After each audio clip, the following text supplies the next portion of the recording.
Pascal, nous arrivons dans une de vos serres. Vous produisez une grande spécialité de la maison, les plantes à massif. Oui, les plantes à massif en barquette. On fait à peu près 4 millions de plantes à massif annuelles. Donc là, il y a 3 variétés différentes choisies par Truffaut qui vont être présentées dans les différents magasins. On va les voir d'un peu plus près? Bien sûr.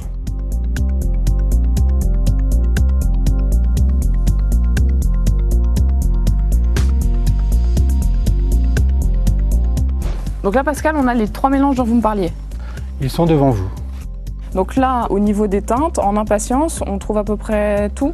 On trouve des coloris, des mélanges plutôt foncés, avec du violet, du rouge, etc. Et là, on a plutôt un mélange type pastel, un peu plus clair. Et on a également un autre mélange plus dans les violines et dans les blancs.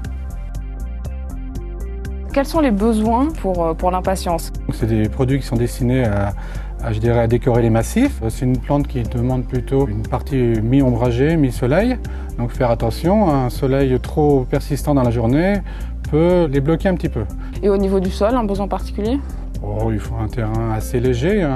C'est pas très exigeant, l'impatience pousse plutôt bien. Ce qu'il faut, c'est bien bêcher le terrain et ça fera des très très belles bordures et des très très belles masses de fleurs pendant tout l'été.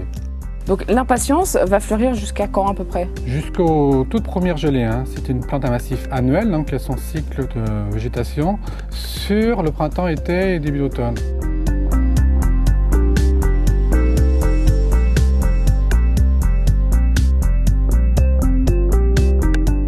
Est-ce que c'est une plante qui a tendance à s'étendre? Elle peut prendre de l'ampleur, hein. Il suffit qu'on l'alimente bien en eau, mais bon, elle sera aussi plus fragile. Il faut faire attention à ça. Logiquement, si on plante tous les 10-15 cm chaque pied, on aura rapidement une masse de fleurs et un tapis de fleurs. Donc cette impatience, est-ce que je pourrais la marier avec, l'associer avec d'autres plantes qu'on a autour de nous? Elle est plutôt destinée à faire une masse de fleurs dans un massif. Et des trucs et astuces de professionnels, d'experts pour cette plante? Oh, il n'y en a pas forcément, c'est quand même une plante facile à travailler et à réussir chez le particulier, même s'il est un peu novice, hein, il n'y a pas de souci. Hein. Donc ça me permet de facilement égayer un petit balcon qui serait exposé mi-ombre? Complètement. Là, ça fera le bonheur des invités.